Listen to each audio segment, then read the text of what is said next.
So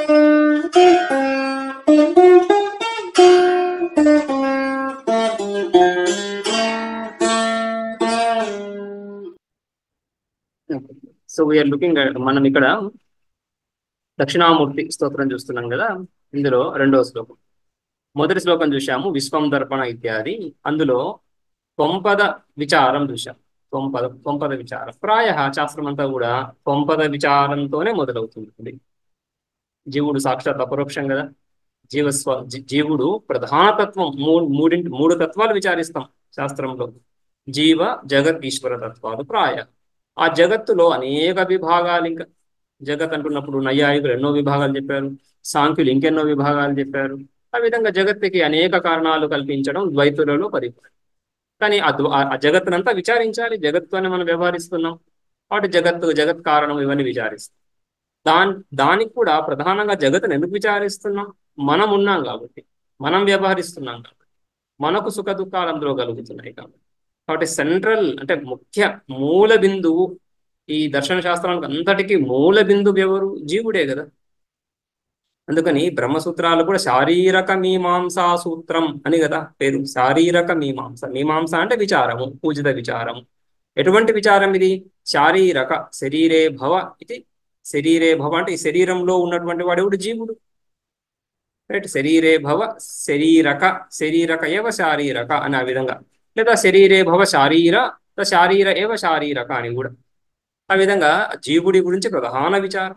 so ఆ జీవ విచారం మనం మొదటి శ్లోకాన్ని చూసి అక్కడ నిర్ణయం ఏమైంది? అక్కడ ఎవడైతే ఈ విధంగా ఈ జగత్తుని మిథ్యగా తెలుసుకుంటున్నాడో, రైట్, ఈ జగత్తునంతా కూడా తనలోనే ఉన్నట్లుగా, నిజాంతర్గతం తనలోనే ఉన్నట్లుగా చూస్తూ పశ్యన్. నిజాంతర్గతం జగత్ మాయయా బహిర్వ ఉద్భూతం పశ్యన్ అని ఆ విధంగా మాయయా బాహ్యంగా తెలుస్తానే ఉంది, కానీ వాస్తవంగా ఇది అంతరికము, లోపలనే ఉన్నటువంటిది. అంటే బయట ఉన్నట్లుగా కనిపిస్తుండడం మిథ్య. ఆ విధంగా జగత్తుని మిథ్యాన్ని ఎవడైతే ఈ విధంగా తెలుసుకుంటున్నాడో ఆ తెలుసుకుంటూ తన స్వస్వరూపాన్ని, యథార్థ స్వరూపం అది దేని ఎంతైతే ఈ జగత్తు ఉందో అది నా స్వరూపం, ప్రత్యేగాత్మ స్వరూపము, అది యథార్థము అని ఎవడైతే తెలుసుకుంటున్నాడో ఆ తెలుసుకుంటున్నటువంటి సాక్షాత్కృతే ప్రబోధ సమయే స్వాత్మానమేవాద్వయం తస్మై శ్రీ గురు. ఆయనయే ఉపదేష్ట.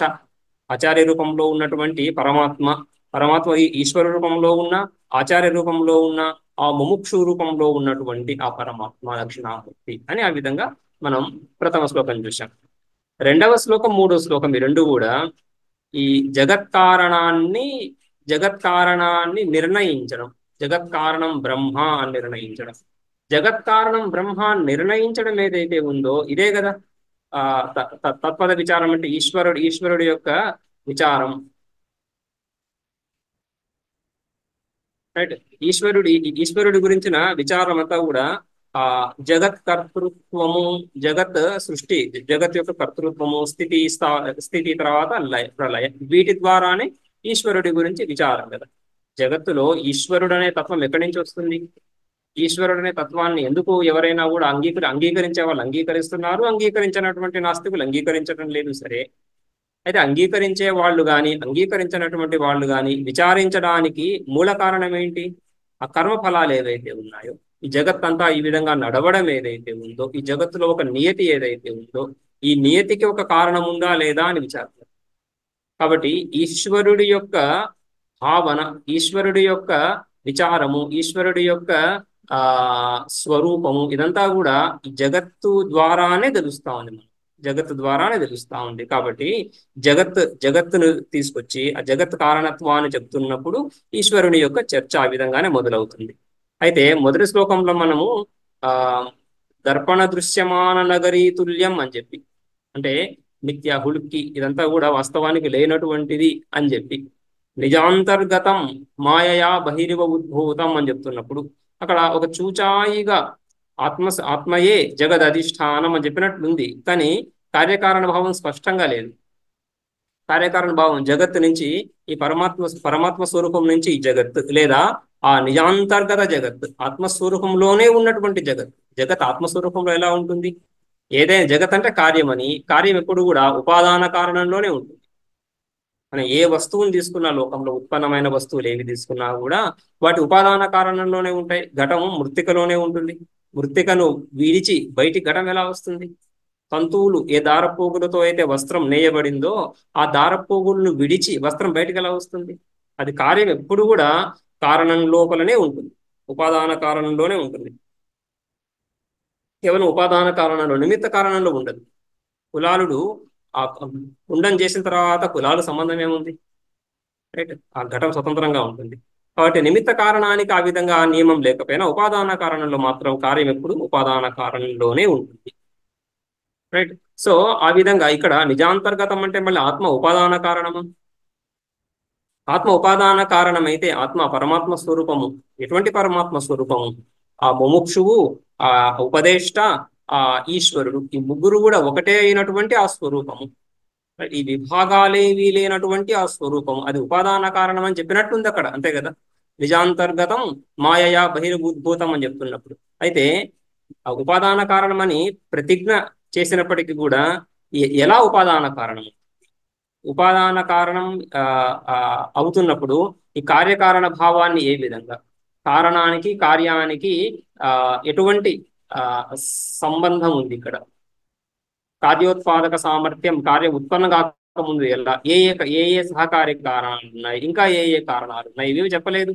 అందుకని రెండో శ్లోకం. ఆ రెండవ శ్లోకంలో కూడా ఈ విధంగా ఒకటేమో తత్వద విచారం, ఈశ్వరుడి యొక్క విచారం గురించి.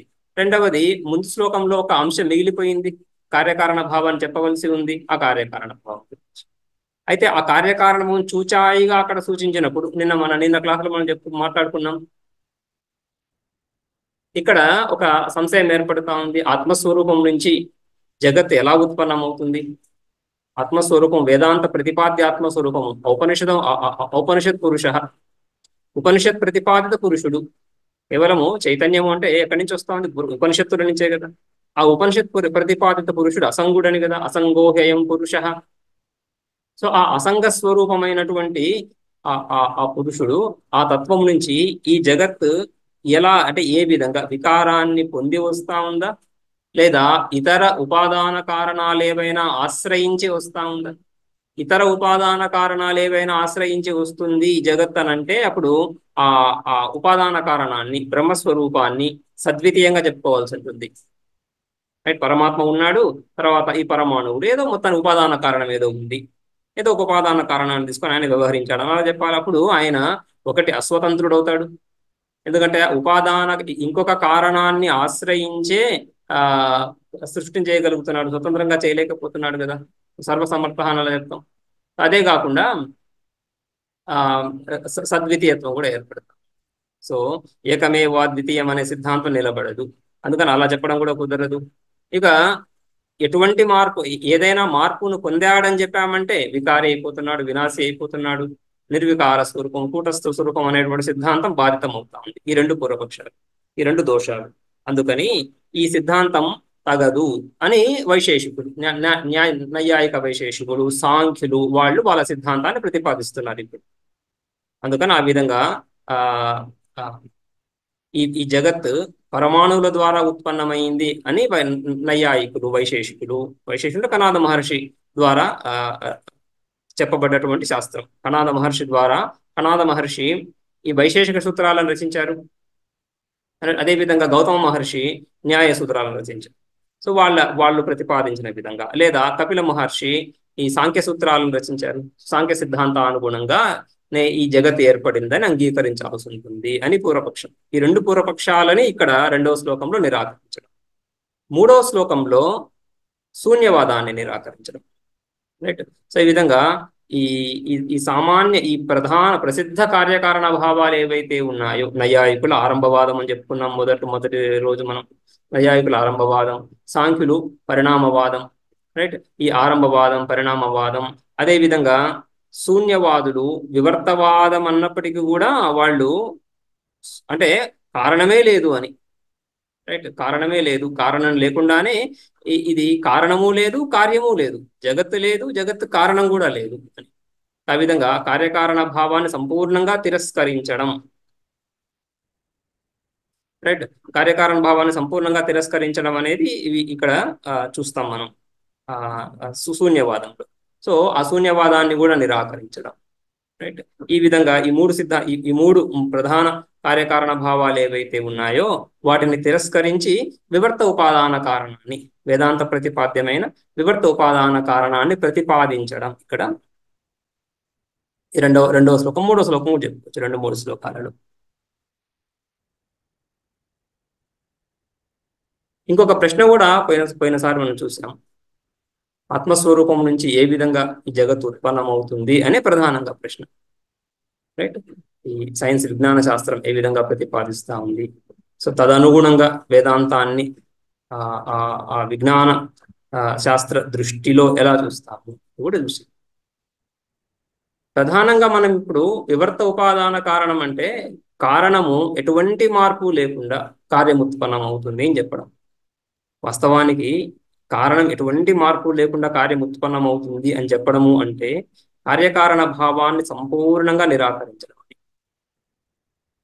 కార్యకారణ భావాన్ని నిరాకరించడమే అదే కదా.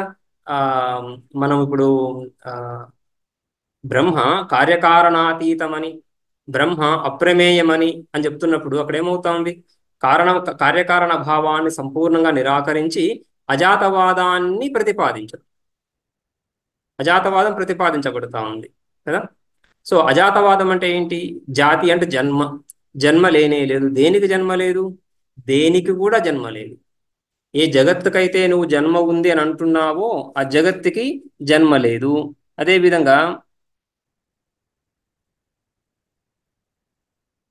ఏ జీవుడికైతే జన్మను భావిస్తున్నామో ఆ జీవుడికి కూడా జన్మ లేదు.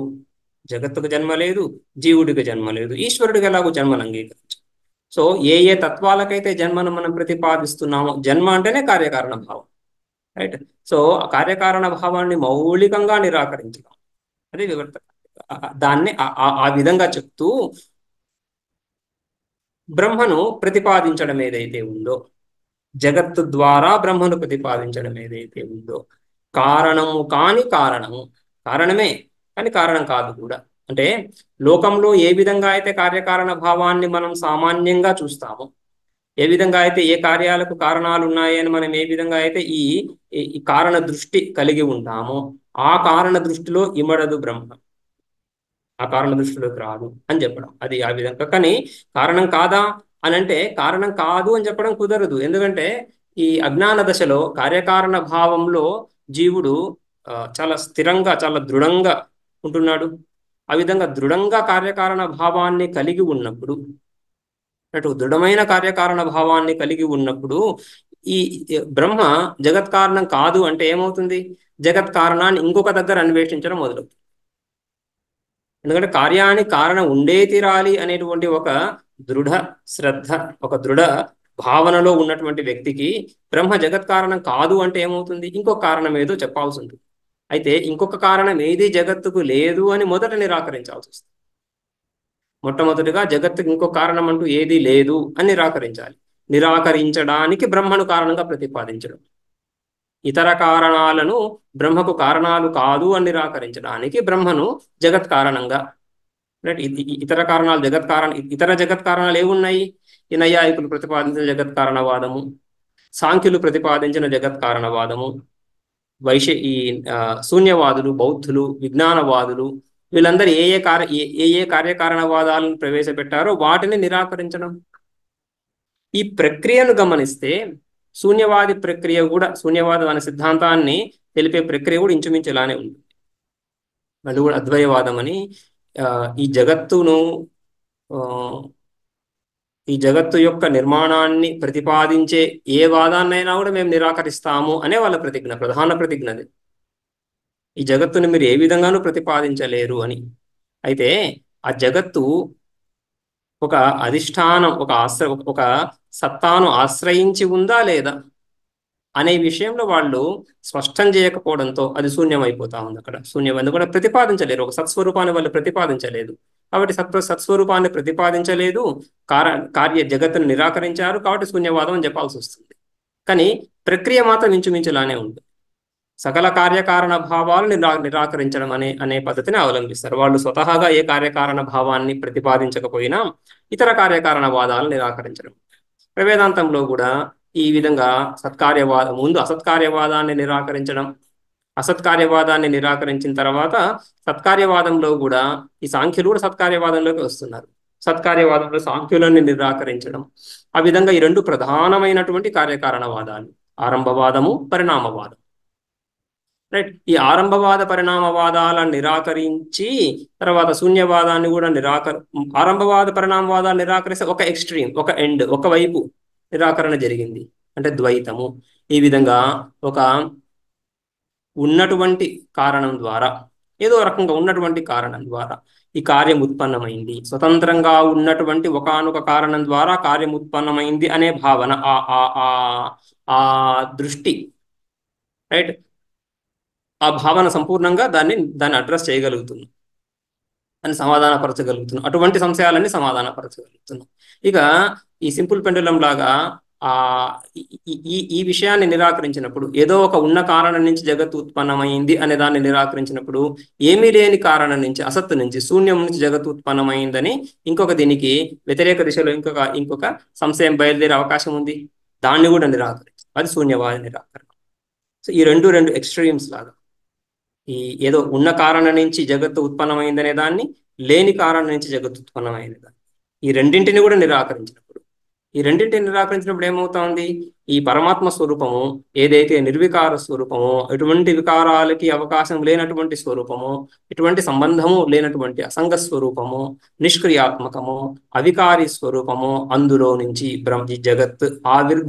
ఈ జగత్ ప్రకటమవుతా ఉంది, ఆవిర్భవిస్తా ఉంది, ఉత్పన్నమవుతుంది అనకుండా ప్రకటమవుతా ఉంది. ఆ బ్రహ్మయే జగత్తులా కనిపిస్తా ఉంది అజ్ఞానము చేత.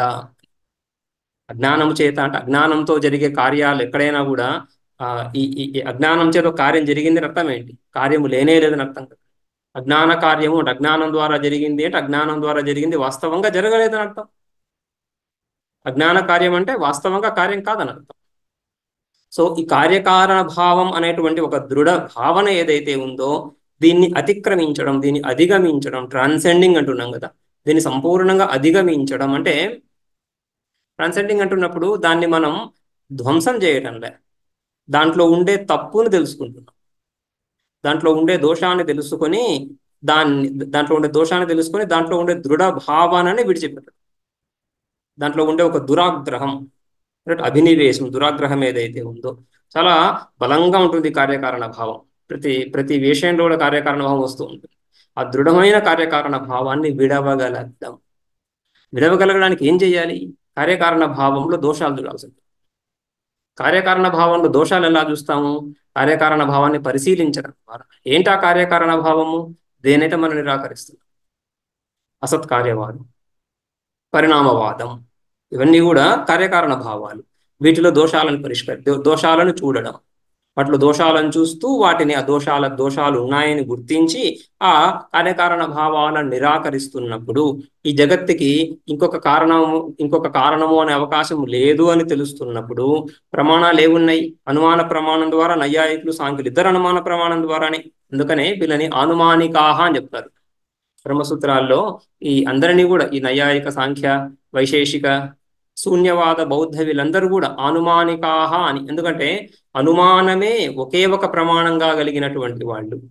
అనుమానం అనే ప్రమాణాన్ని ఆశ్రయించి సకల విషయాలను నిర్ధారించడానికి ప్రయత్నించే వాళ్ళు కాబట్టి అనుమానికాహ. వాళ్ళ హృదయంలో ఉన్న ప్రధానమైన ప్రమాణం అనుమానం. లాజిక్, యుక్తి, అనుమానం, తర్కం, రైట్. కొంచెం భేదం ఉంది, తర్కానికి అనుమానానికి భేదం ఉంది, బట్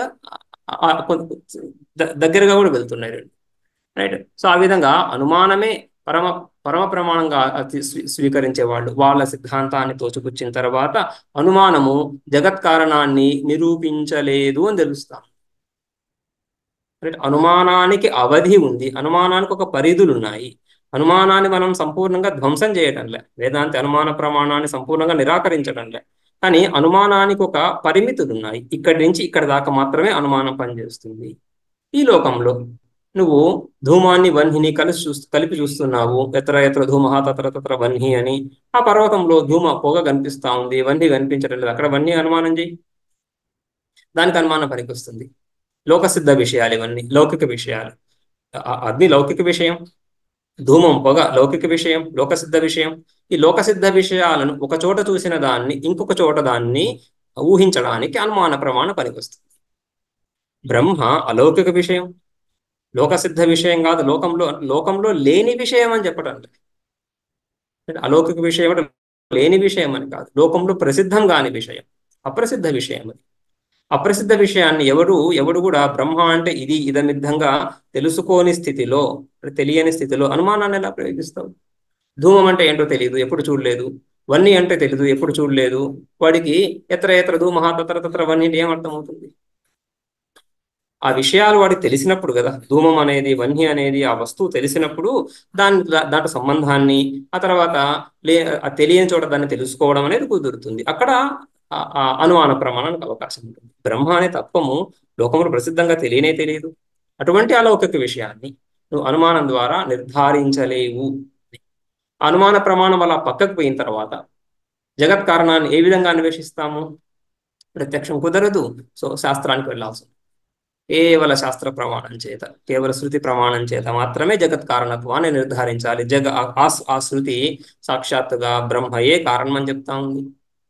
తస్మాద్వాయ తస్మాదాత్మన ఆకాశ సంభూత. ఆకాశము తస్మాద్వాయ తస్మాత్ ఆత్మన, ఆ ఈ ఆత్మ ద్వారా ఆ పరబ్రహ్మ స్వరూపము సర్వవ్యాపక చేతి సృష్టికి ముందు కదా, ఆ పరోక్షమైనటువంటి ఆ పరమాత్మ స్వరూపము, ఈ ఈ అపరోక్షమైనటువంటి ప్రత్యేగాత్మ స్వరూపము, అక్కడి నుంచి ఇదంతా ఉత్పన్నం. అది వివర్త ఉపాదాన. రైట్. సో ఆ విధంగా ఇతర కారణాలను నిరాకరించి వేరే కారణము లేదు అని అసెప్ట్ చేయడానికి, ఇంకొక కారణం అంటూ జగత్తుకు లేదు, ఒక కారణాన్ని నిర్ధారిస్తే జగత్తు కనుక అప్పుడు ఇంకో కారణం లేదు అని చెప్పచ్చు. కేవలము పరమాణువులు కారణం కాదు, ప్రధానం కారణం కాదు అని చెప్పి వదిలేసేస్తే శూన్యవాదిలాగా అయిపోతుంది. రైట్. అన్ని కారణాలు వాడు శూన్యవాదులు నిరాకరిస్తున్నాడు. నిరాకరించినా కూడా ఒక కారణం అంటూ చెప్పలేదు. రైట్. అప్పుడు శూన్యమే కారణం అని చెప్పాల్సి వస్తూ ఉంది. రైట్. సో లేదా ఏ కారణము లేదు అనే నిర్ణయానికి, ఒక తప్పుడు నిర్ణయానికి రావాల్సి వస్తుంది. లేదా ఇంకో కారణాన్ని అన్వేషించడం కానీ, కారణం అసలే లేదు అని కానీ, ఈ రెండు కూడా మిథ్యాజ్ఞానాలే. ఈ మిథ్యాజ్ఞానాలు ఈ రెండు వైపులా ఇరుకోటి, ఈ ఉభయ కోటిలో పడకుండా మధ్యమ మార్గంలో ఎలా వెళ్తాము? ఒక కారణాన్ని ప్రతిపాదించాల్సి. ఏ కారణాన్ని ప్రతిపాదించాల్సి ఉంటుంది? కారణం కాని కారణాన్ని ఎలా ప్రతిపాదిస్తావు? కారణము కాదు అంటున్నాము, కారణము అని కూడా అంటున్నాం. ఒకే తత్వం గురించి, ఒకే ఆ పరమాత్మ స్వరూపాన్ని చూపిస్తూ ఈ పరమాత్మ స్వరూపము కారణము కాదు అని చెప్పే వాక్యాలు ఉన్నాయి శాస్త్రంలో. రైట్. ఈ పరమాత్మ స్వరూపము కారణము అని చెప్పే వాక్యాలు కూడా ఉన్నాయి, రెండు వాక్యాలు. అందుకని పారమార్థికంగా కారణం కాదు, వ్యావహారికంగా కారణం అని చెప్పాల్సి. తటస్థ లక్షణంలో కారణ దృష్ట్యా జగత్ కారణంగానే తటస్థ లక్షణంతో పరమాత్మ స్వరూపాన్ని సూచిస్తున్నాం. జన్మాద్యస యతః అని, యతో వా ఇమాని భూతాని జాయంతే ఇత్యాది వాక్యాలు ఉన్నాయి భృగువల్లిలో. సో ఆ విధంగా ఇది కారణము అని జగత్తు యొక్క కారణం దృష్ట్యా పరమాత్మ స్వరూపాన్ని జగత్ కారణంగా పరిచయం చేస్తూ, ఆ తర్వాత ఎటువంటి కారణము చెప్పినప్పుడు నీకు లోకంలో ఏ విధంగా కారణాలు అనుభవానికి వస్తున్నాయో ఆ విధంగా కాదు. ప్రాయ లోకంలో అజ్ఞాన దశలో కారణాన్ని చూస్తున్నప్పుడు కారణం వికారాన్ని పొంది కార్యమవుతున్నట్లుగానే అనిపిస్తుంటుంది, అలానే చూస్తూ ఉంటాం. రైట్. ఆ సమ్మెట పోట్లతో ఆ ఇనుప ముద్దని కాల్చి ఎర్రగా చేసి ఒక చక్కని పాత్ర ఆకారంలో తీసుకొస్తున్నారు. ఎలా తీసుకొస్తున్నారు? దాన్ని కొట్టి కొట్టి కొట్టి ఒక మార్పుని తీసుకొచ్చి పాత్రను తీసుకొస్తారు. కాబట్టి వికారం కలిగిందనే భావన మనలో ఉంటుంది. అలానే చూస్తాం లోకంలో, అజ్ఞాన దశలో అలానే చూస్తాం. ఆ తర్వాత దాన్ని పరీక్షించి ప్రశ్నించి ఎక్కడ వికారం పొందింది, ఇది ఇనుముగానే ఉంది కదా అని విచారించినప్పుడు ఆ అసత్కార్యవాదం పోయి సత్కార్యవాదం వస్తుంది. లేదా వివర్తవాదం కూడా చూడొచ్చు లోకంలో కూడా వివర్త కార్యకారణ భావాన్ని చూడొచ్చు. ఒకసారి కార్యకారణ భావాన్ని ఈ విధంగా వివర్త కార్యకారణ భావము అని నిర్ధారించిన తర్వాత ఆ వివర్త కార్యకారణ భావం ఏమిటి అని తెలుసుకొని దాన్ని నిర్ధారించుకున్న తర్వాత జగత్తులో ఎక్కడ ఏ కార్యకారణ భావం కనిపించినా అవన్నీ వివర్త కార్యకారణ భావాలే. రైట్. సత్కార్యవాది అసత్కార్యవాది ఎవడైతే ఉన్నాడో నైయాయికుడు, వాడు కేవలము జగత్తు సృష్టి, జగత్తు యొక్క ఉత్పత్తిలోనే అసత్కార్యాన్ని ప్రతిపాదించడు. ప్రతి చోట అసత్కార్యాన్ని చెప్తాడు. ప్రతి చోట కూడా లేని కార్యమే పుడతా ఉంది. అసత్కార్యం అంటే కార్యం అసత్ అని. కార్యము అసత్తుగా ఉండి, ఉత్పత్తికి ముందు లేకుండా ఉండి, తర్వాత ఇప్పుడు ఉత్పన్నమవుతుంది అని చెప్పడం. అసత్తుగా ఉన్న కార్యం ఉత్పన్నమైంది. కేవలం జగత్తు గురించే కాదు, వాడు ఈ కుండ పుట్టింది, లేని కుండ పుట్టింది అని చెప్తాడు. అదేవిధంగా సత్కార్యవాదుల పరిణామవాది కూడా కేవలం జగత్ సృష్టి గురించి మాత్రమే పరిణామవాదం కాదు. జగత్ ఒక్కటి ప్రధానం నుంచి పరిణామం అయ్యింది, రైట్, ఆ తర్వాత జగత్తులో కార్యాలన్నీ ఎలా పోయాయో మాకు తెలియదు అలా చెప్పాడు. అన్ని సత్కార్యవాదాలు, అన్ని పరిణామాలు. అదేవిధంగా వివర్త కారణవాది కూడా కేవలం జగత్తు మాత్రమే బ్రహ్మ వివర్తం అని చెప్పడంలే. ప్రపంచంలో ఉండే ప్రతి కార్యము వివర్త కార్యం అని. ఘటం ఎలా ఉత్పన్నమైంది? మృత్తికా వివర్తం. మృత్తిక ఘటానికి వివర్త ఉపాదాన కారణం. రైట్. కేవలం రజ్జు సర్పాలే కాదు, రజ్జువు సర్పానికి వివర్త ఉపాదాన కారణం. మృత్తిక కూడా ఘటానికి వివర్త ఉపాదాన. మృత్తికలో ఏం మార్పు వచ్చింది? కాల్చిన కుండ పక్కన పెట్టుదాం. కాల్చిన కుండ కులాలుడు మట్టి చేసి కాలుస్తాడు, కాల్చి కుండని మనకిస్తున్నాడు. ఆ కాల్చే ప్రక్రియను పక్కన పెడితే, అంటే సులువుగా అర్థం చేసుకోవడం సులువుగా ఉంటుంది కాబట్టి, కాల్చిన కుండని పక్కన పెడితే ఆ పచ్చి మట్టిని తీసుకొని, ఆ మెత్తని మట్టిని తీసుకొని కులాలుడు చక్కగా వాడి నేర్పరితనంలో ఒక కుండని చేసినప్పుడు ఆ మట్టి ముద్దనే ఆ చక్రం మీద పెట్టి అలా తిప్పుతూ దాన్ని చక్కగా దానికి ఒక ఆకారాన్ని ఇచ్చినప్పుడు, రైట్, ఆ ఆ క్షణంలో దాన్ని ఘటమని అంటున్నాం కదా. సో ఆ ఘటానికి మట్టికి ఏం మార్పు వచ్చింది?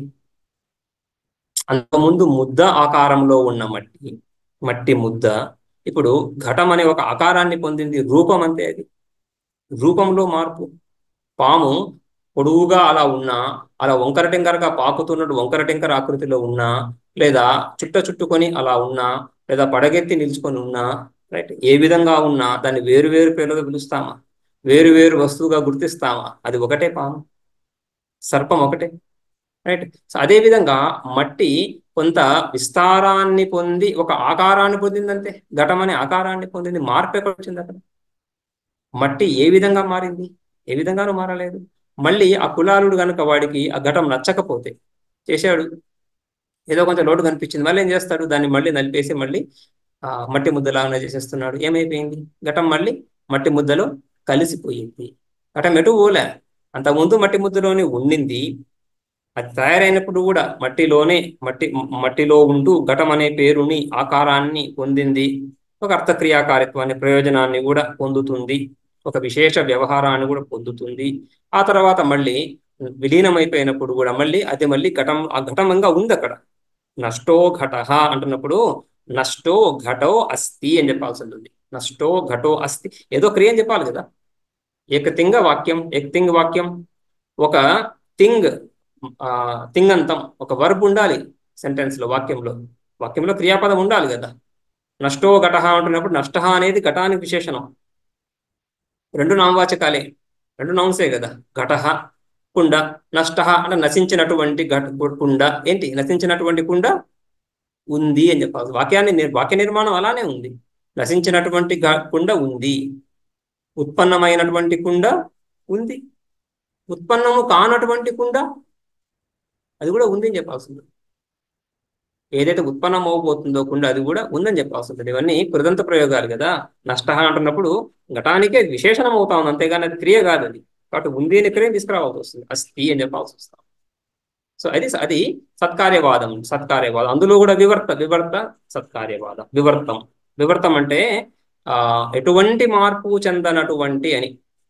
వివర్తానికి లక్షణం అలా చెప్తారు, ఏమని? ఉపాదాన సమసత్తాక కార్యాపత్తి పరిణామ. ఉపాదాన కారణం ఏదైతే ఉందో ఆ ఉపాదాన కారణం యొక్క సమాన సత్తా కలిగినటువంటి కార్యం. ఉపాదాన కారణం యొక్క సత్తా, తర్వాత కార్యం యొక్క సత్తా రెండు సమానంగా ఉన్నప్పుడు దాన్ని ప్రాయ పరిణామంగా తీసుకుంటాం. ఉపాదాన సమసత్తాక కార్యాపత్తి పరిణామ. ఉపాదాన విషమసత్తాక కార్యాపత్తి వివర్త. ఉపాదాన కారణం కంటే కూడా భిన్నమైనటువంటి సత్తా కలిగినటువంటి కార్యాన్ని వివర్త కార్యమని. ఇది ఒక ఒక ఒక ఒక నిర్వచనం దానికి, రైట్. ఈ రజ్జు సర్పాదులు స్పష్టంగా తెలుస్తుంది ఆ నిర్వచనం. రజ్జు వ్యావహారికమని, రైట్. ఆ రజ్జువులో కనిపించిన సర్పము ప్రాతిభాసికమని. సో వ్యావహారిక కారణం నుంచి ఒక ప్రాతిభాసిక కార్యం ఉత్పన్నమైనప్పుడు దాన్ని వివర్తం అంటున్నాం. అదేవిధంగా మృత్తిక కారణం వ్యావహారికం, ఘటం అనేది కేవల నామరూపం. వివర్త కార్యకారణ భావం చెప్తున్నాడు, అలా చెప్పుకోవాల్సి ఉంటుంది. మృత్తికనే ఉంది అక్కడ. ఘటాన్ని నువ్వు తాకుతున్నప్పుడు ఏం తాకుతున్నావు? మృత్తికనే తాకుతున్నావు. ఆ ఘటాన్ని వాసన చూస్తే ఏం వాసన వస్తూ ఉంది? ఆ మట్టి వాసనే వస్తా, రైట్. సో ఆ విధంగా దాని రూపము, దాని స్పర్శ, దాని రస రుచి, ఇవన్నీ కూడా ఆ ఉపాదాన కారణం ఏదైతే ఉందో అదే. ఉపాదాన కారణం కాకుండా అక్కడ ఏమీ లేదు. ఘటం అనే వస్తువు మట్టి కంటే వేరుగా ఇంకొకటి లేనే లేదు, రైట్. సో ఆ విధంగా మట్టి అనేది వ్యావహారిక తత్వంగా తీసుకుంటే, ఘటం అనేది నామరూపం మాత్రమే. చాందోగ్యులు అంత స్పష్టంగా చెప్తున్నారు. వాచారంభణో వికార నామధేయం మృత్తికా ఇత్యేవ సత్యం, రైట్. వాచారంభణో వికార, వికార అంటే కార్యము. సంపూర్ణ కార్యజాతం అంతా కూడా వాక్యే ఆలంబనగా కలిగినటువంటిది. వాక్ మాత్రం, వాంగ్ మాత్రం మనం ఏవేవైతే కార్యాలు కార్యాలు కార్యాలు అంటున్నామో అవన్నీ వాంగ్ మాత్రం, వాగింద్రియం ద్వారా ప్రయోగించబడ్డటువంటి శబ్దాల ద్వారా ఒక బుద్ధిలో ఒక ఒక భావన కలగడం అంతవరకే. అంతకుమించి వస్తువు అంటూ ఏం లేదు, వేరే కార్యం అంటూ ఏం లేదు అక్కడ. వాచారమనో వికార నామధేయం, నామమాత్రం, నామధేయం, ధ్యేయ స్వార్థంలో నామమాత్రం అని అర్థం. నామమే ఈ ఈ ఈ ఈ ఈ కార్యాలు, వికారాలు, కార్యాలు ఏవైతే ఉన్నాయో ఇవి కేవలం పేర్లే, నామమాత్రం. మరి సత్యం ఏంటి? మృత్తికా ఇత్యేవ సత్యం. మృత్తిక ఏంటి? ఈ ఘటానికి కారణం. సో కారణమే సత్యము, కార్యము అసత్యం. కారణాన్ని వ్యావహారికంగా తీసుకుంటే కార్యం ప్రాతిభాసికం అయిపోతుంది, విషమ సత్తాక అయిపోతాం. అది వివర్తం, రైట్. ఒక కారణము ఎటువంటి మార్పును పొందకుండా కార్యాన్ని ఉత్పన్నం చేయడం అంటే ఇది ఎలా సాధ్యమవుతుంది? కార్యం ఎలా ఉత్పన్నం అవుతుంది అంటే కొన్ని ఉదాహరణలు ఇస్తున్నారు. రజ్జువు నుంచి సర్పం, సరే ఘటం, మృతిక నుంచి ఘటం కూడా ఉదాహరణే. సరే ముందు రజ్జువు నుంచి సర్పం అనే దృష్టాంతాన్ని తీసుకుంటే తేలిగ్గా ఉంటుంది, రైట్. కానీ ఈ ఈ భావనలో ఉండకూడదు. రజ్జు సర్పం మాత్రము ఉపాదాన, వివర్త ఉపాదాన కార్యకారణ భావం ఉంది. మృతిక ఘటాల్లో పరిణామ ఉపాదాన పరిణామ కారణము అని అని అనకూడదు. సాంఖ్య సిద్ధాంతం గురించి మాట్లాడుతున్నప్పుడు ఘటం, మృతిక నుంచి ఘటం రావడం అనే దాన్ని పరిణామ కార్యకారణ భావానికి ఒక దృష్టాంతంగా చెప్పుకుంటాం అంతే. వాళ్ళ వ్యూ పాయింట్ చూస్తున్నప్పుడు, వాళ్ళ దృష్టిని చూస్తున్నప్పుడు వాళ్ళు ఆ విధంగా చూస్తారు దాన్ని. కానీ అదే ఘటం, మృతిగా ఘట, ఆ ఈక్వేషన్, ఆ సంబంధాన్ని వివర్తోపాదాన కారణంలో చూడాలి. వివర్తోపాదాన కారణమే ఉంది అక్కడ, మట్టి ఎటువంటి మార్పును పొందలేదు అని. అది అక్కడ. అదే విధంగా రజ్జు సర్పాలు ఇంకా స్పష్టంగా తెలుస్తుంది. కారణము ఎటువంటి మార్పును పొందకుండా కార్యం ఉత్పన్నమవుతుంది అని అంటే వాస్తవంగా కార్యం అనే భావము లేదు. కార్యం అనేది కేవలం కల్పన అని అర్థం. ఈ కల్పన, కాల్పనిక సృష్టి, మాయిక సృష్టి ఏదైతే అంటున్నామో అదే వివర్తం అండి, రైట్. ప్రపంచమంతా మాయకం అని చెప్పుకుంటాం కదా. వేదాంతంలో ప్రధాన సిద్ధాంతం అది. వేదాంతంలో రెండు మూల స్తంభాలు చెప్పుకోవచ్చు: జగత్ మిథ్యాత్వము, బ్రహ్మ సత్యత్వము. ఈ రెండు కూడా ఇండిపెండెంట్ గా రెండు వేరు వేరు సత్యాలు కావు. ఈ రెండు కలిసే ఉంటాయి. ఇప్పుడు ఈ రెండు కలిసి ఒక సత్యం. పరమాత్మలో ఈ నిత్యత్వం, సత్యత్వం ఏదైతే ఉందో, అవికారిత్వం ఏదైతే ఉందో అది జగత్ మిథ్యాత్వం మీద ఆధారపడి ఉంది. జగత్ మిథ్యాత్వం ద్వారానే దాన్ని తెలుసుకోవాల్సి. జగత్ మిథ్యాత్వం కూడా పరమాత్మ సత్యం కాబట్టి పరమాత్మ నిర్వికార స్వరూపం అనే జగత్ మిథ్యాత్వం. రెండు కూడా కాంప్లిమెంటరీగా ఒకదాన్ని ఇంకొకటి పూరిస్తూ ఉన్నాయి, రైట్. సో జగత్ మిథ్యాత్వము, బ్రహ్మ సత్యత్వం. సో ఆ జగత్ మిథ్యాత్వం అనేది ఏదైతే అంటున్నామో అందులో కేవలం రజ్జు సర్పాలు మిథ్య అంటున్నామా? కేవలం స్వప్న ప్రపంచం మిథ్య అంటున్నామా? సంపూర్ణ జగత్తు మిథ్య. సంపూర్ణ జగత్తు మిథ్య అంటున్నప్పుడు సంపూర్ణ జగత్తు వివర్త కార్యమే. కార్యకారణ భావ దృష్టి ఉన్నప్పుడు, రైట్, కార్యకారణ భావంలో అంత దృఢ పట్టు, ఆగ్రహం ఉన్నప్పుడు, దురాగ్రహం ఉన్నప్పుడు, రైట్. సో వాడిని సాటిస్ఫై చేయడానికి, రైట్, ఆ బుద్ధిని, ఆ కార్యకారణ భావాన్ని వేదాంతం వైపు తీసుకురావడానికి ఇది ఒక ప్రక్రియ. ఏది? వివర్త ఉపాదాన కారణం అనేది ప్రక్రియ. అంతేగాని వివర్త ఉపాదాన కారణం అనే ప్రక్రియలో మొదట ఇది, రెండు ఇది, మూడు ఇది, నాలుగోది జగత్ వచ్చింది అని ఆ విధంగా చెప్పడంలే. బ్రహ్మ ఒకడు ఉన్నాడు, అతను ఏదేదో చేసేసాడు, సంకల్పం చేశాడు, ఆ తర్వాత ఇంకేదో చేశాడు, ఇంకో తర్వాత జగత్తు పుట్టింది అని చెప్పడంలే. జగత్తు పుట్టింది అని చెప్పడం ఉద్దేశం కానే కాదు. జగత్తు పుట్టింది అని చెప్పడం ఉద్దేశం కాదు. జగత్ అనేటువంటిది ఇది ఒక భావన, మన బుద్ధిలో ఉన్నటువంటి భావన. సంసారం అనేది బుద్ధిలో ఉన్నటువంటిది, బాహ్యంలో ఉన్నట్లు కనిపిస్తాం. అదే మొదటి శ్లోకంలో దర్పం విశ్వం దర్పణ దృశ్యమాన నగరీ తుల్యం అంటే లేని చోట ఉన్నట్లుగా కనిపిస్తాం. దర్పణంలో విశ్వం, దర్పణంలో నగరం ఉందా? దర్పణంలో నగరం లేదు. నగరం లేని దర్పణంలో నగరం కనిపిస్తాం. అది లేని చోట కనిపిస్తుంది. బాహ్యంలో కనిపిస్తుంది జగత్తు, బాహ్యంలో జగత్తు ఉందా? లేదు. వాళ్ళు ఎక్కడుంది? నిజాంతర్గతం అని. రైట్. సో ఆ విధంగా వాస్తవ కార్యాన్ని మనం విచారించం. ఆ నిర్గుణ బ్రహ్మ నుంచి ఈ జగత్తు ఎలా వచ్చింది అని ఆ వాస్తవ లింక్, అంటే ఒక ఒక Kajal link, real Kajal link మనం మనం వెతకటం లేదు ఇక్కడ. ఆ రియల్ కాజల్ లింక్ ని ట్రాన్సెండ్ అవ్వడానికి, దాన్ని నెగేట్ చేయడానికి, ఆ భావం నుంచి బయటికి రావడానికి అది ఈ శ్లోకం. ఇక్కడ బీజస్యాంతరి వాంకురో అని ముఖ్యంగా ఈ వైశేషికులు, సాంఖ్యులని, అందుకని ఇక్కడ ఈ విధంగా ఈ శ్లోకాలు ఎక్కడ కూడా మనం ఆ నా భూమిర్ నా ఆపో అని చెప్తున్నప్పుడు కూడా ఆ శ్లోకాల్లో కూడా, దశ శ్లోకిలో కూడా ఆ ఈ పంచభూతాలను నిరాకరిస్తున్నప్పుడు టీకాకారులు సిద్ధాంత బిందు టీకా చూస్తే అక్కడంతా సంపూర్ణంగా ఈ చార్వాక సిద్ధాంతం తీసుకొని మిగిలిన అన్ని సిద్ధాంతాలను నిరాకరించడమే ప్రధానంగా టీకాలో ఉంటుంది. అదేవిధంగా ఇక్కడ జగత్ కారణవాదం ప్రతిపాదిస్తున్నప్పుడు, బీజస్యాంతరి వాంకురోను ప్రతిపాదిస్తున్నప్పుడు ఇక్కడ కూడా మానసోల్లాస టీకాలో చూస్తే వైశేషికవాదాన్ని, సాంఖ్యవాదాన్ని నిరాకరించడం ప్రధానంగా. వైశేషికవాద సాంఖ్యవాదాలను వాళ్ళని చూపించి ఆ సిద్ధాంతాలు ఏ విధంగానే చూపించి వాటిని నిరాకరించడం ప్రధాన వ్యాఖ్యానం దీనికి. ఈ రెండు శ్లోకానికంతా వ్యాఖ్యానం అంతా ప్రధానంగా అలానే ఉంది. రైట్. ఈ రెండు సిద్ధాంతాలను నిరాకరించడమే ప్రధానంగా. రైట్. ఒకసారి శ్లోకం చూద్దాం. నిన్న మనం అన్వయం చూసాము దీనికి, ఇంకొకసారి శ్లోకం చూసి అన్వయం చూసి ముందుకు వెళ్దాం.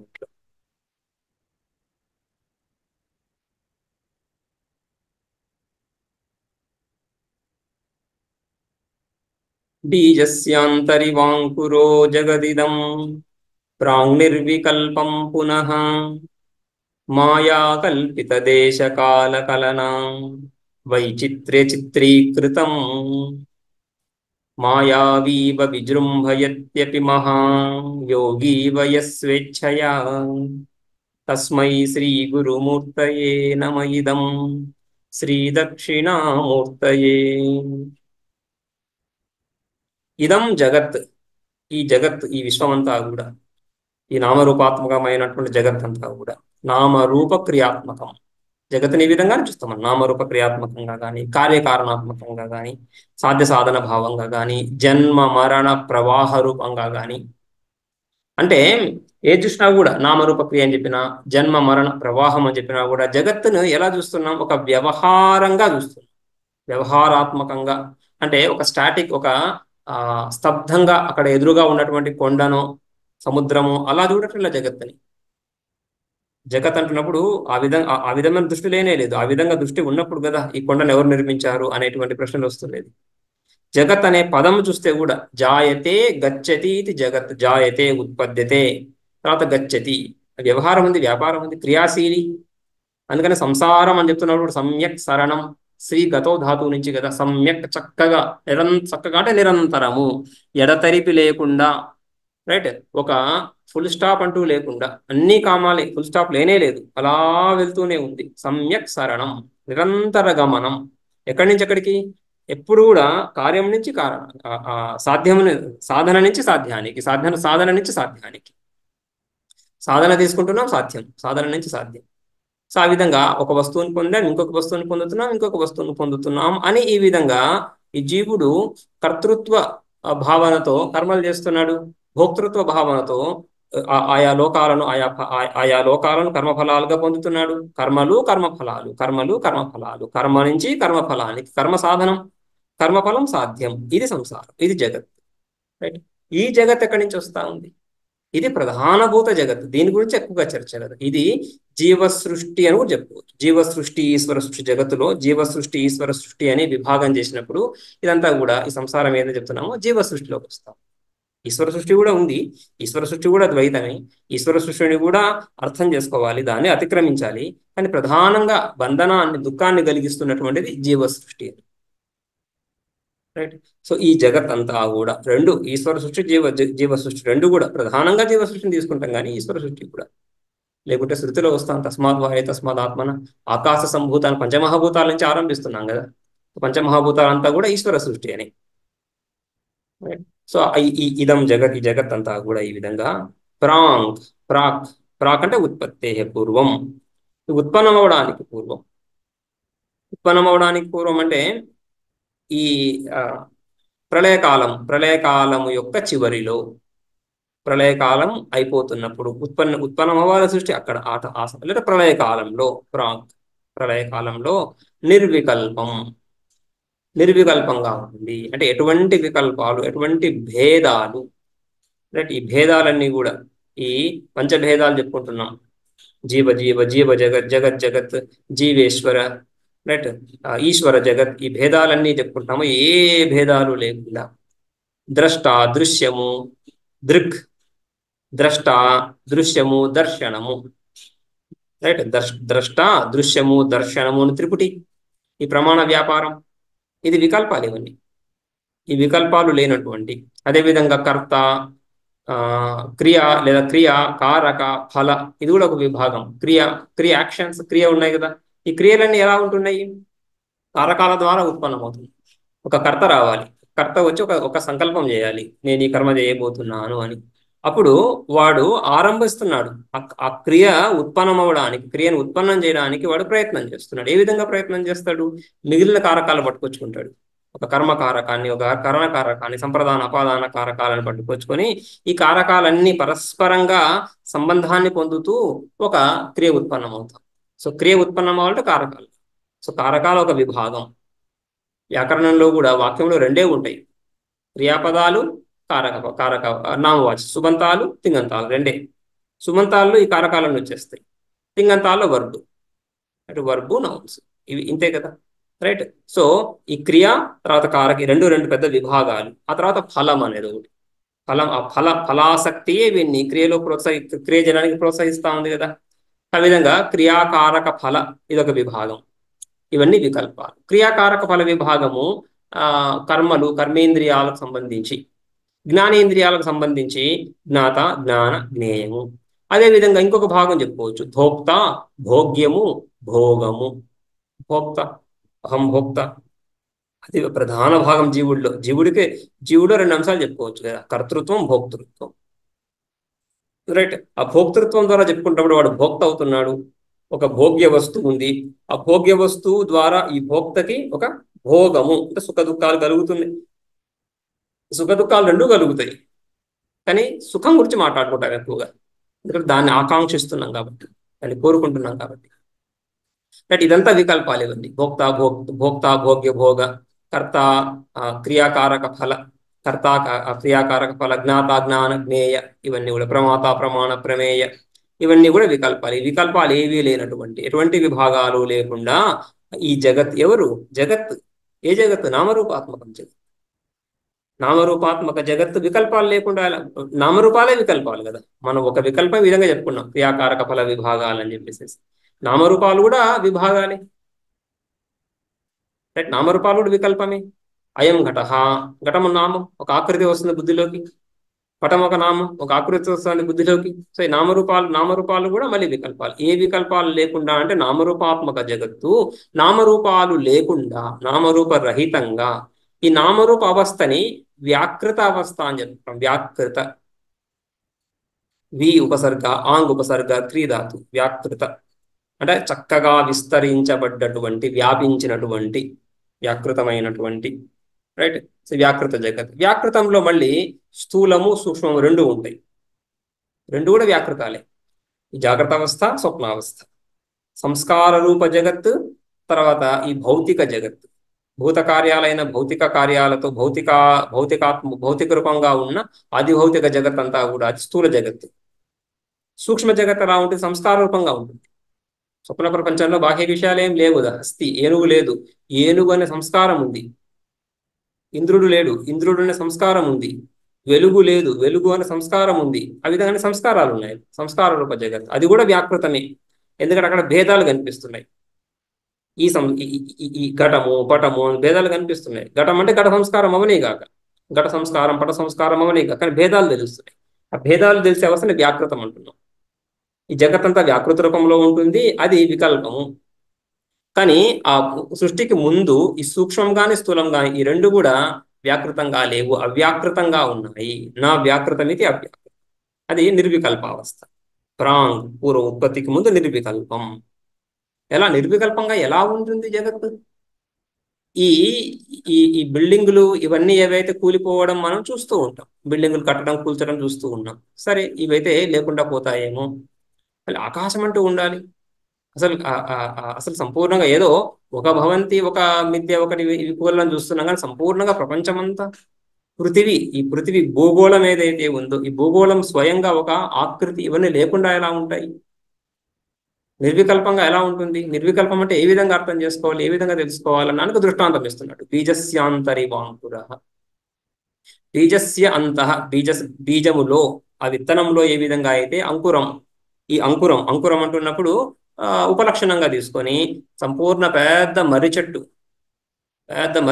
కొన్ని వందల సంవత్సరాలు ఉన్న మర్రి చెట్టు అన్ని ఊడలు, ఆ మర్రి ఊడలన్నీ మళ్ళీ భూమిలోకి దిగి దీని మూల కాండమేంటో కూడా తెలియనంతగా పెరిగిపోయినటువంటి మర్రి వృక్షం ఏదైతే ఉందో, మర్రి చెట్టు ఏదైతే ఉందో, పెద్ద వృక్షం, వట వృక్షం ఏదైతే ఉందో, ఎంత విస్తీర్ణంగా ఉందో, అది ఆ చిన్న మర్రి గింజలో ఉంది ఉత్పత్తికి ముందు. అక్కడి నుంచే ఉత్పన్నమైంది కదా.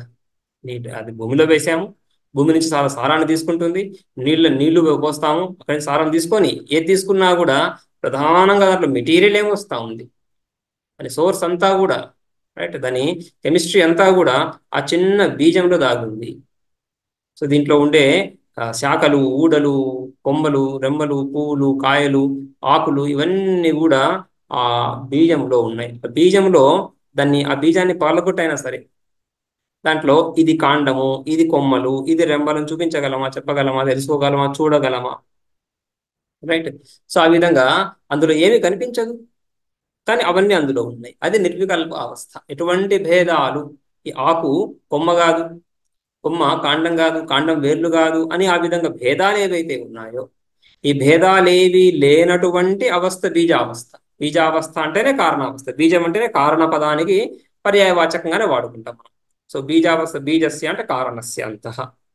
అదే విధంగా ఈ జగత్తు కూడా ఏదో కారణం ఉంది, ఆ కారణంలో ఇది నిర్వికల్పంగా, అంటే ఈ నిర్వికల్ప అవస్థయే కారణము. లేదా ఈ విధంగా కూడా చెప్పుకోవచ్చు, బీజములో మర్రి చెట్టు అని ఒక ఒక ఒక ఒక దృష్టి, లేదా బీజమే ఆ మర్రి చెట్టు యొక్క నిర్వికల్ప అవస్థ. రైట్. సో బీజంలో వృక్షం దాగుంది అనే కంటే కూడా ఆ బీజమే మర్రి వృక్షం యొక్క నిర్వికల్ప అవస్థ. అంటే మర్రి చెట్టు ఎంత తీసుకుంటే పెద్దగా ఉంటుంది, చాలా పెద్దగా ఉంటుంది, చాలా విస్తారంగా ఉంటుంది. కాబట్టి ఏ చెట్టు అయినా సరే, అంకురం అని చెప్పుకున్నాము. అంకురం దానికి ఉపలక్షణంగా. సో బీజస్యాంతః అంకుర ఉంది కదా, లోకంలో కనిపిస్తానే ఉంది. ఒక చిన్న విత్తనంలో అంత పెద్ద చెట్టు నిర్వికల్పంగా ఎటువంటి వికారాలు లేని అవస్థను పొంది ఉంది. ఆ విధంగా ఈ జగత్తు కూడా విస్తీర్ణమైనటువంటి జగత్తు, చాలా విస్తీర్ణమైనటువంటి జగత్తు కూడా నిర్వికల్పంగా సృష్టికి ముందు ఉంది. రైట్. బీజస్యాంతరివాంకురో జగదిదం ప్రాంగ్ నిర్వికల్పం. పునః మళ్ళీ ఏమవుతోంది? మాయాకల్పిత దేశకాల కలనా వైచిత్ర చిత్రీకృతం. రెండో పాదం అంతా కూడా ఒక పదం. మాయాకల్పిత దేశకాల కలనా వైచిత్ర చిత్రీకృతం. పునః మళ్ళీ అది వైచిత్ర చిత్రీకృతం. వైచిత్ర్యాన్ని, విచిత్రస్య భావ వైచిత్ర్యం, వైచిత్ర్యాన్ని పొందుతా ఉంది. వైచిత్ర్య చిత్రీకృతం అంటే వ్యాకృత స్వరూపాన్ని పొందుతా ఉంది, సవికల్ప స్వరూపాన్ని పొందుతా ఉంది. ఆ సవికల్ప స్వరూపం కూడా ఎలా ఉంది, మనకి ఎంత విస్తారమైనటువంటి జగత్తు. ఈ జగత్తు మనసుతో కూడా ఊహించశక్యం కానటువంటిది, అమిత పరిమాణం, రైట్, అమితమైన పరిమాణం కలిగినటువంటిది, ఎవరు లెక్కించలేనటువంటి పరిమాణం కలిగినటువంటి ఈ జగత్తు. ఈ జగత్తంతా కూడా ఆ ముందు నిర్వికల్పంగా ఉండి మళ్ళీ ఇప్పుడు సవికల్పంగా ఈ విధంగా ఈ ఆకారాన్ని పొంది వస్తా ఉంది. ఎలా వస్తా ఉంది? ఆ వైచిత్ర చిత్రీకృతం, కృతం అంటే చేయబడింది. ఈ విధంగా ఎవరి చేత చేయబడింది, ఎలా చేయబడింది అంటే మాయాకల్పిత దేశ కాల కలన. మాయయా కల్పిత అయితే మాయాకల్పిత, మాయ చేత కల్పించబడ్డటువంటి దేశకాల, ఈ దేశము కాలము అని ఇవి ఆ ఒక మౌలిక విషయాలు ప్రతి జ్ఞానంలో కూడా. అందుకనే భర్తృహరి వాక్యపద్యాన్ని చెప్తున్నారు కదా, నచాస్తి ప్రత్యయో లోకే ఎత్ర కాలో న విద్యతే. ఎక్కడైతే కాలము అనేటువంటి తత్వము లేదో, కాలం అనేటువంటి తత్వము లేకుండా ఏ జ్ఞానము కలగటం లేదు మనకు. ప్రత్యయో లోకే నా అస్తి, కోపే ప్రత్యయో లోకే నాస్తి. ఎటువంటి ప్రత్యయం అంటే బుద్ధి జ్ఞానం. ఎటువంటి జ్ఞానం కూడా లోకంలో కలగటం లేదు. దేంట్లో అయితే కాలం విషయం కాదు. నువ్వు ఏ వస్తువునైనా ఊహించు, అందులో కాలం భాగంగా వస్తా ఉంది. కాలాన్ని మనం అభివ్యక్తం చేయకపోవచ్చు, ఒక ప్రత్యేక పదంతో కాలాన్ని అభివ్యక్తం చేయకపోవచ్చు, కాలాన్ని అభివ్యక్తం చేయకపోవచ్చు అంతేగాని కాలం లేకుండా మనకు ఎటువంటి ప్రత్యయము లేదు, రైట్. సో అది చాలా మౌలికమైనటువంటి అంశం. మన కలిగే సకల జ్ఞానాల్లో కూడా అత్యంత మౌలికమైనటువంటి అంశం కాలం అనేటువంటిది. అదేవిధంగా దేశం కూడా, అదేవిధంగా ఈ దిక్కులు దేశ కాలాలు ఏవైతే ఉన్నాయో ఇవి లేకుండా మనకి ఎటువంటి జ్ఞానమైనా ఎక్కడైనా కలుగుతా ఉందా? లేదు కదా. అయితే ఈ దేశ కాలాలు ఎక్కడి నుంచి వస్తున్నాయి? ఏ ఇంద్రియం తెలుసుకుంటా ఉంది దేశాన్ని, కాలాన్ని? ఒక ఫలానా ఇంద్రియం అని స్పష్టంగా చెప్పలేకుండా ప్రతి జ్ఞానంలో కూడా గంధ జ్ఞానం, రూప జ్ఞానం, రస జ్ఞానం అన్నిట్లో కనిపిస్తాం, కాలం అన్నిట్లో వస్తాం. సో అది మాయాకల్పిత. ఆ మౌలిక అంశం ఏదైతే నీకు కనిపిస్తుందో అది స్వయంగా మాయాకల్పిత. ఇంకా మిగిలిన వాటి గురించి చెప్పేది ఏముంది? కైముతిక న్యాయం. తస్మాద్వాయు తస్మాదాత్మన ఆకాశ సంభూత అంటున్నప్పుడు ఆకాశమే ఆ విధంగా ఆ మాయాస్వరూపం ద్వారా బ్రహ్మ నుండి మాయ ద్వారా వచ్చినప్పుడు ఇక మిగిలిన విషయాల గురించి మాట్లాడేది ఏముంది? ఆకాశమే అక్కడి నుంచి వచ్చినప్పుడు అవకాశ ప్రదాత్రి, సకల ప్రపంచానికి ఉండడానికి అవకాశాన్ని ఇస్తా ఉంది, ఒక స్థలాన్ని ఇస్తా ఉంది ఆకాశం. సముద్రాలకు, పర్వతాలకు, వాయు, తేజో, అగ్ని ఇత్యాది కార్యాలన్నింటి కూడా అవకాశం ఇస్తాం. అటువంటి ఆకాశమే స్వయంగా పరమాత్మ నుంచి వచ్చి మాయా ద్వారా వస్తున్నప్పుడు మిగిలినవన్నీ కూడా చెప్పడమే ఉంది అని. ఆ విధంగా ఇక్కడ దేశకాలాలు మాయా కల్పితాలు, అవిద్యా కల్పితాలు.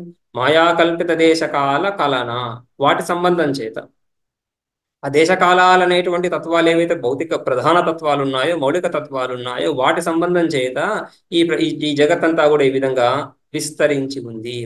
చిత్రీకృతం, విచిత్ర ఆకృతిని పొంది ఉంది.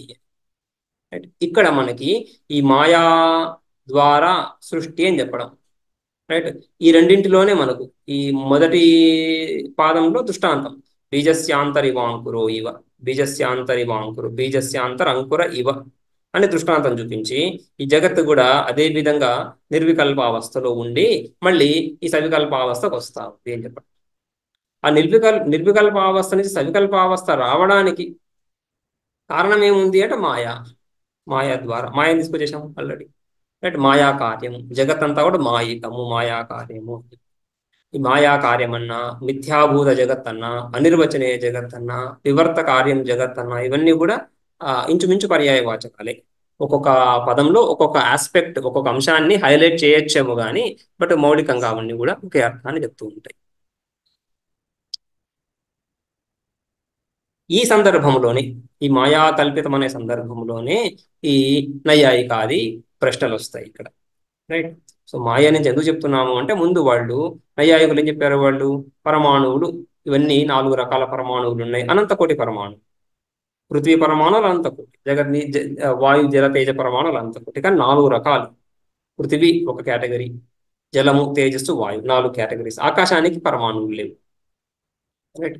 సో పృథ్వీ జల తేజో వాయు పరమాణువులు నిత్య పదార్థాలు. వీటిలో శబ్ద స్పర్శ రూప రసగంధాలన్నీ వీటిలోనే ఉంటాయి. శబ్దం ఆకాశానికి, అది పరమాణువులు, ఆకాశానికి పరమాణువులు లేవు. శబ్ద గుణకం ఆకాశం అని. శబ్దమే గుణం కాగలిగినటువంటిది ఆకాశం, శబ్ద గుణకం ఆకాశం. తర్వాత గంధవతి పృథివీ, గంధం కేవలం పృథివీలోనే, ఇంకెక్కడా ఉండదు గంధం అని. శబ్దం కేవలం ఆకాశంలోనే. ఈ రెండు ఫిక్స్ చేసేసారు, శబ్దము గంధము. ఆ తర్వాత మిగిలినవి రసం. రసం అనేది పృథివీలోనూ ఉంటుంది, నీళ్ళలో జలాల్లోనూ ఉంటుంది. రైట్. రూపం అనేది పృథివీ జల తేజస్సుల్లో ఉంటుంది. స్పర్శ అనేది పృథివీ జల తేజో వాయువుల్లో నాలుగిట్లో ఉంటుంది అని. ఆ విధంగా మధ్యలో ఉండే మూడు గుణాలని ఆ విధంగా డివైడ్ చేశారు. ఈ గంధం కేవలం పృథివీలో, శబ్దం కేవలం ఆకాశంలో. మొదటిది గంధం కదా పృథివీలో ఉండేది, చివరిది ఆకాశంలో ఉండేది గుణ శబ్దం. ఆ రెండింటిని ఫిక్స్ చేసిన తర్వాత మధ్యలో ఉండే మూడు గుణాలు ఈ విధంగా డివైడ్ చేశారు. రైట్. ఆ విధంగా శబ్ద స్పర్శ రూప రసగంధాలు మనకు లోకంలో అంతా కనిపిస్తున్నాయి. లోకంలో అంతా కనిపించే శబ్దస్పర్శ రూప రసగంధాలు ఈ పరమాణువులలో ఉంటున్నాయి. కాబట్టి ఆ జగత్తంతా కూడా ఈ పరమాణువుల ద్వారానే ఏర్పడింది అని చెప్పడం. ఈ పరమాణువుల తర్వాత ఆకాశము కాలము వీటి సహకారం ఉంటాయి. సో వీటి ద్వారానే జగత్తంతా ఏర్పడింది. అందులో పరమాణువులని పరిచ్ఛిన్న పరిమాణం అంటే విభజించలేనటువంటి సూక్ష్మమైనటువంటి పరిమాణము కలిగినటువంటిది అంటున్నారు. దాన్ని విభజించలేను, అత్యంత సూక్ష్మం. దానికి అవయవాలు విభజించాలి కదా, అవయవాలు లేనప్పుడు ఒక పరమాణువుని ఇంకొక పరమాణువుని తీసుకొచ్చి కలిపినప్పుడు అది వృద్ధిని ఎలా పొందుతుంది? 1 సెంటీమీటర్ ఉండే ఒక చెక్కను ఇంకొక సెంటీమీటర్ ఉండే ఇంకొక చెక్కతో కలిపితే మనకు 2 సెంటీమీటర్ల ఉండే చెక్క ఏర్పడచ్చు. రైట్. కానీ పరిమాణమే లేదు దానికి, పరమాణువులకి, లేదా నెగటివ్ పరిమాణం లాగా. రైట్. ఆ రెండు పరమాణువులు కలిసినప్పుడు దానికి అవయవాలు ఉంటాయి కదా. ఒక వస్తువుకి ఒక పక్క ఇంకొక వస్తువుని జోడించినప్పుడు ఈ వస్తువు ఆ వస్తువు కలిసి ఈ వస్తువు యొక్క పరిమాణము ఆ వస్తువు యొక్క పరిమాణము కలిసి ఇంతకంటే ఈ రెండు వస్తువుల కంటే పెద్ద వస్తువు ఏర్పడుతుంది. బానే ఉంది. పరమాణువులకు ఆ విధంగా అవయవాలే లేనప్పుడు ఈ రెండు పరమాణువులు ఎలా కలుస్తున్నాయి? అవయవాలు లేవు దానికి. ఏ పక్క కలుస్తాయి? దానికి ఒక పక్క అంటూ ఉండదు కదా. దానికి కుడివైపు ఎడమవైపు అని ఉన్నప్పుడు అవయవాలు వచ్చేస్తాయి. కుడి ఎడమ చెప్పడానికి వీలు లేదు, పైన కింద చెప్పడానికి వీలు లేదు. ఒకవేళ రెండు పరమాణువులు ఒకవేళ వస్తే మొదటి పరమాణు ఏ దేశంలో ఉందో సమానంగా అదే దేశంలో రెండు పరమాణులు రావాల్సి ఉంటుంది, అవయవాలు లేవు కాబట్టి. ఆ విధంగా కనుక కలిస్తే వృద్ధి కలగదు. రెండు పరమాణువులు కలిసి పెద్దది అవ్వటంలే, మూడు పరమాణువులు కలిసి ఇంకా పెద్దది అవ్వటంలే. అటువంటి పరమాణువుల ద్వారా ఈ సృష్టి నువ్వు ఎలా చెప్తుంది? రైట్. సో ఈ పరమాణువులకు అవయవాలు లేవు అన్నప్పుడు కలయికనే కుదరదు. అవయవాలు ఉన్నాయి అంటే దాన్ని విభాగానికి గురి అవుతున్నాయి. రైట్. సో అదేవిధంగా పాలు నుంచి పెరుగు ఈ విధంగా వచ్చింది అంటున్నప్పుడు కారణం నుంచి కార్యం కనుక వస్తే, పాలు కారణము పెరుగు కార్యము అని తీసుకుంటే, పాలు తీయగా ఉంటున్నాయి, పెరుగు పుల్లగా ఉంటా ఉంది. ఈ పుల్లతనం కొత్తగా ఎక్కడి నుంచి వచ్చింది? కారణంలో ఉండే గుణాలు కార్యంలో ఉండాలి, అలా లేవే, కనిపించడం లేదే అని. ఆ విధంగా కార్యకారణ భావాన్ని స్పష్టంగా నిర్దుష్టంగా దోషరహితంగా నువ్వు ప్రతిపాదించలేవు. అయితే వేదాంత సిద్ధాంతంలో కార్యకారణ భావం చక్కగా కుదురుతా ఉంది. ఎందుకంటే కారణాన్ని మనం ఇక్కడ సత్యం జ్ఞానం అనంతం అని చెప్పుకుంటున్నాం. సత్యం జ్ఞానం అనంతం, సత్స్వరూపం. ఆ సత్స్వరూపము సర్వత్ర ఈ సంపూర్ణ జగత్తులో సత్స్వరూపం అంతటా కనిపిస్తా ఉంది. జగత్ సత్. రైట్. ఘట సన్ పట సన్ అని కనిపిస్తా ఉంది. ఘటో భాతి పటో భాతి అని సర్వత్రా ప్రకాశం కనిపిస్తా ఉంది. ఆ సర్వత్ర సుఖం అంటే అర్థక్రియాకారిత్వం, ప్రయోజనమే సుఖం కదా. మనకు ప్రయోజనం అంటే ఏంటి? మనకు సుఖాన్ని కలిగించేటువంటి సాధనమే దాన్నే ప్రయోజనంగా తీసుకుంటాం. మనకు ప్రయోజనం కలుగుతా ఉంది, సుఖం కలుగుతా ఉంది అందులో నుంచి. సో ఈ విధంగా సత్ చిత్ సుఖ ఈ తత్వాలు సకల సంపూర్ణ జగత్తులో మనకు తెలుస్తూ ఉన్నాయి. అదే కారణం. సో కారణ గుణాలు సంపూర్ణంగా ఈ కార్యాలలో ఆరోపించబడి ఉన్న కార్యాలలో అంతా వ్యాపించి మనకు తెలుస్తున్నాయి అని. రైట్. సో అందుకని అక్కడ మన మనసులో చెప్తారు, అంకురాది ఫలాంతేషు కార్యేషు అస్తిత్వమిష్యతే కుత ఆగత్య సంబద్ధ వట బీజేషు తే కణాః. సో అంకురాది ఫలాంతేషు, అంకురం నుంచి ఫలం వరకు, అంకురం నుంచి అంకురము ఫలము ఇత్యాదులన్నీ బీజం నుంచే వస్తున్నాయి. ఆ విత్తనం నుంచి ఈ అంకురం కానీ అందులో అంకురం అది పెరిగిన తర్వాత మొక్కై చెట్టై వృక్షం మహావృక్షం అయిపోయి అందులో నుంచి ఫలాలు పుష్పాలు ఇవన్నీ వస్తున్నాయి. ఇవన్నీ కార్యాలు. కార్యేషు అస్తిత్వం ఇష్యతే. అస్తిత్వం, అస్తి అస్తి అస్తి అనేటువంటి ఒక అనుగత తత్వం తెలుస్తుంది. అంకురం నుంచి మొదలుకొని ఫలం వరకు ఇవన్నీ అస్తి అస్తి అస్తి అని తెలుస్తున్నాయి కదా. ఇదంతా కూడా బీజం నుంచి వస్తుంది అంటున్నారు. బీజం నుంచి వస్తుంది అంటున్నాం. ఆ బీజం కూడా, ఆ బీజం మళ్ళీ ఎక్కడి నుంచి వస్తా ఉంది? బీజం నుంచి అంకురం వచ్చింది అని చెప్తే ఆ కార్యకారణ భావంలో మధ్యలో ఎక్కడ పట్టుకోవడమే కానీ మూల కారణం చెప్పడం లేదు. సో మూల కారణాన్ని తీసుకెళ్ళాలి కదా. సో మూల కారణానికి ఎక్కడ తీసుకెళ్ళాలి? పృథ్వీ పరమాణువులోకి తీసుకెళ్లాల్సింది. ఈ వృక్షాన్ని పృథ్వీ పరమాణువులోకి తీసుకెళ్లాల్సింది. సో ఈ అంకుర ఫలాది, ఈ ఫలాదులలో కనిపించే ఈ సత్తా అనేది ఏదైతే ఉందో, ఈ స్ఫురణం ఏదైతే ఉందో, ఇది ఈ ఈ బీజాలలో గాని ఆ పరమాణువుల్లో గాని ఎక్కడ కూడా నువ్వు ఈ చైతన్యాన్ని నువ్వు చెప్పలేవు. చైతన్యం అనేది ఒకటి ఉంది అని చూపించడం లేదు. పరమాణువులలో గాని, ఈ నైయాయికుల పరమాణువుల్లో గాని, సాంఖ్యుల ప్రధానంలో గాని ఒక చైతన్యాంశాన్ని తెలియజేయడం లేదు. ఇది చైతన్య స్వరూపము అని చెప్పడం లేదు. రైట్? ఆ చైతన్య స్వరూపానికి సంబంధించినటువంటి సత్తా, ఆ చైతన్య స్వరూపానికి సంబంధించినటువంటి స్ఫురణము, ఆ సుఖము, ఇవి ఎక్కడి నుంచి వస్తున్నాయి? రైట్? కుత ఆగత్య సంబద్ధాః వటబీజేషు తే కణాః. ఈ కణాలు అంటే అణువులు, పరమాణువులు ఏవైతే ఉన్నాయో కుత ఆగత్య, ఎక్కడి నుంచి వస్తున్నాయి ఈ పరమాణువులు? నిత్యము అంటున్నప్పుడు దానికి ఒక స్వతసిద్ధ స్వయం ప్రకాశ స్వరూపాలు కావవి. స్వయం ప్రకాశ స్వరూపాలు గాక తెలుసుకోబడుతున్నాయి అవి, తెలియబడే తత్వాలు అవి. తెలియబడే తత్వాలు ఎక్కడి నుంచి వచ్చి ఈ వట బీజంలో, ఈ వట బీజంలో, ఈ మర్రి విత్తనంలో ఎక్కడి నుంచి వచ్చి చేరుకుంటున్నాయి? ఈ కార్యకారణ భావాన్ని, అంటే కార్యోత్పత్తి చెప్తున్నప్పుడు నైయాయికులు ఈ రెండు పరమాణువులు కలిసి ఒక ద్వణుకం అనే పదార్థం ఏర్పడింది అంటున్నారు.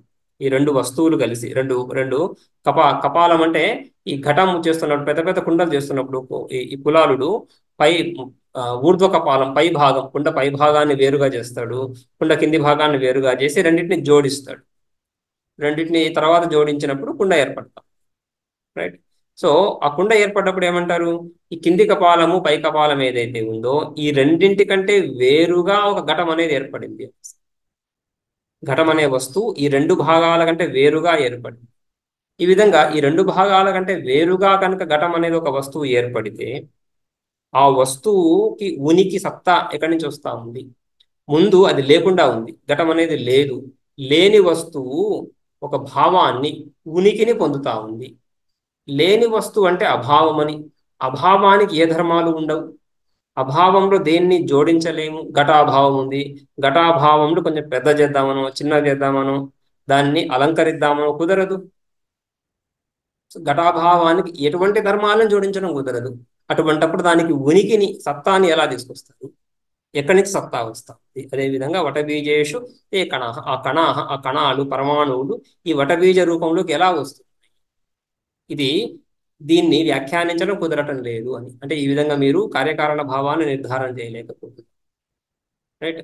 కారణానుగతం కార్యం ఇది సర్వేష సమ్మతం. అందరూ కూడా కారణ అనుగతం కార్యం, కారణము కార్యములు అనుగతంగా ఉండాలనేది అందరు అంగీకరించే విషయం, లోకంలో అందరు అంగీకరించే విషయం. తస్మాత్ సత్తాస్ఫురతాచ సర్వత్రాపి అనువర్తతే. సత్తాస్ఫురత, సత్తాస్ఫూర్తులు సకల కార్యాల్లో అనువర్తనంగా ఉంటున్నాయి కదా, అనుగతంగా ఉంటున్నాయి కదా. ఆ సత్తాస్ఫూర్తి ఎక్కడి నుంచి వస్తున్నాయి? సత్తాస్ఫూర్తికి ఆశ్రయం ఏంటి? జగత్తులో సత్తాస్ఫూర్తి కనిపిస్తూ ఉంది కాబట్టి కారణంలో సత్తాస్ఫూర్తి ఉండాలి. కారణంలో సత్తాస్ఫూర్తి ఎక్కడి నుంచి వస్తా ఉంది? ఈ పరమాణువులను తీసుకుంటున్నప్పుడు జడతత్వాలైన. రైట్? అంతేకాకుండా పుష్పే ఫలత్వమాపన్నే క్షీరే చ దదితాం గతే విజాతీయా ప్రతీయంతే గుణారూప రసాదయ. పుష్పం ఫలభావాన్ని పొందినప్పుడు పుష్పంలో ఉండే గంధం కానీ రసం కానీ ఫలంలో ఉందని చెప్పడానికి లేదు, మారుతా ఉన్నాయి. సో కొత్త కొత్త గుణాలు, కొత్త కొత్త ధర్మాలు వస్తున్నాయి అందులో. కాబట్టి నువ్వు కారణ గుణాలు, కారణ కార్యభావాన్ని ఈ విధంగా ప్రతిపాదిస్తే కారణానికి అనుగుణంగా కార్యం లేకుండా పోతా ఉంది. కానీ వేదాంత సిద్ధాంతంలో సచ్చిదానంద స్వరూపమే కారణం అన్నప్పుడు సకల కార్యాల్లో ఆ సచ్చిదానంద స్వరూపము చక్కగా కనిపిస్తా ఉంది. సో కార్యాలన్నీ కారణ గుణాత్మకంగా ఉండడం అక్కడ తెలుస్తుంది. రైట్? సో అదేవిధంగా ఈ కారణం కార్యం అంశోంసి జాతి వ్యక్తి గుణీ గుణ క్రియాక్రియావాన్ ఇత్యాద్యాః ప్రకాశస్యేవ కల్పనాః. ఆ ప్రకాశములోనే ఆ ప్రకాశ స్వరూపములోనే ఈ విధంగా కారణమని, కార్యమని, అంశమని, అంశి అని, జాతి అని, వ్యక్తి అని, గుణి అంటే ద్రవ్యమని, గుణాలని ఈ విభాగాలు ఎన్ని విభాగాలు మీరు కల్పిస్తున్నారు. రైట్, నైయాయికులు 7 పదార్థాలు, వైశేషికులు ముఖ్యంగా 7 పదార్థాలు కల్పించారు. ద్రవ్య, గుణ, కర్మ, సామాన్య, సమవాయ, ఆ, విశేష, అభావ. ఈ పదార్థాలన్నీ 6 పదార్థాలు ప్రధానంగా భావ పదార్థాలు, ఏడోది అభావం. ఈ కల్పనలన్నీ కూడా అందులో మళ్ళీ వాటిలో మళ్ళీ కార్యకారణ భావము, అంశాంశ భావము, జాతి, వ్యక్తి అని అనేక ఘటాల్లో ఒక ఘటత్వ జాతి ఉంది. అనేక మనుషుల్లో మనుష్యత్వ జాతి ఉంటుంది. మనుషులంతా వ్యక్తులు, మనుష్యత్వం ఒక జాతి. ఘటాలన్నీ వ్యక్తులు, ఘటత్వం ఒక జాతి. ఆ విధంగా జాతి, వ్యక్తి అనే విభాగము.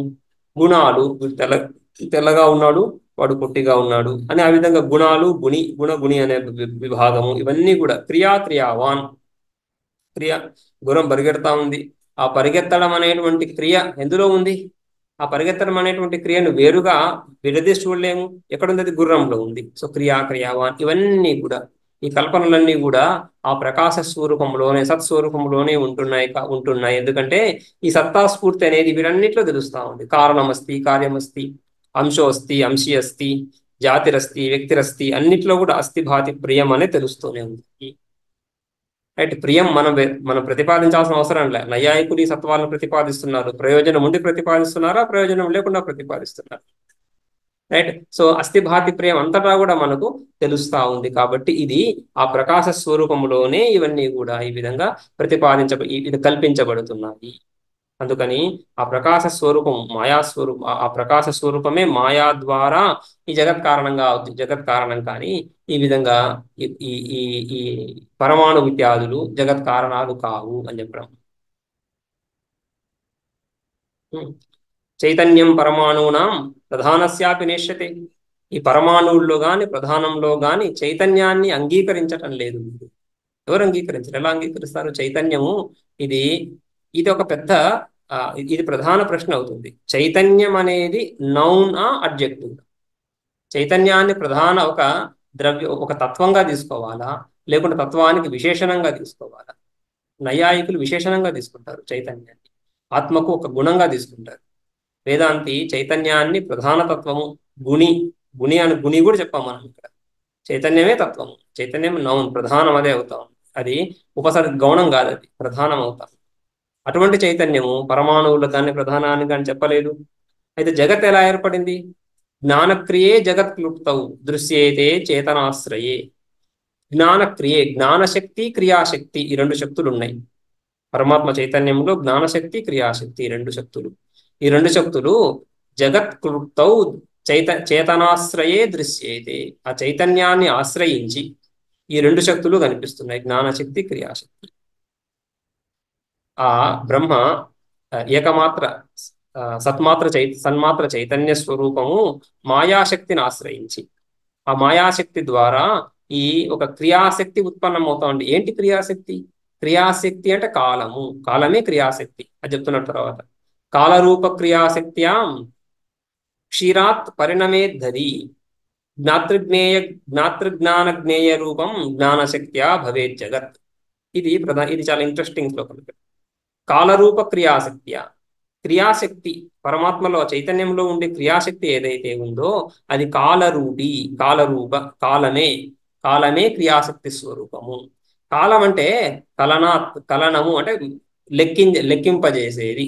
ఏదైనా మనం లెక్కిస్తున్నట్టు 1, 2, 3 ఇలా లెక్కిస్తున్నప్పుడు ఆ లెక్కించడం ఏదైతే ఉందో అది కాలం ద్వారా సంభవం అవుతా ఉంది. రైట్, కాలం అంటే ఈ క్రియలు, ఒక క్రియ జరిగింది, తర్వాత ఇంకో క్రియ జరిగింది, తర్వాత ఇంకో క్రియ జరిగింది, తర్వాత ఇంకో క్రియ జరిగింది అంటున్నప్పుడు ఈ 2 క్రియలలో మధ్యలో ఉండే విరామం, ఈ 2 క్రియలను వేరు చేయడం ఏదైతే ఉందో అదే కాలం. ఒక సిరీస్ ఆఫ్ యాక్షన్స్, రైట్, వాటిని అదే కాలం అంటున్నాం. కాల గణన ఆ విధంగా ఉంటా ఉంది. ఆ విధంగా కాలరూప క్రియాశక్తి, కాలం అనేటువంటిది క్రియాశక్తి. ఆ క్రియాశక్తి మాయాస్వరూపము బ్రహ్మ చైతన్యాన్ని ఆశ్రయించినటువంటి మాయాశక్తి ఈ విధంగా కాలరూపంగా పరిణమిస్తా ఉంది.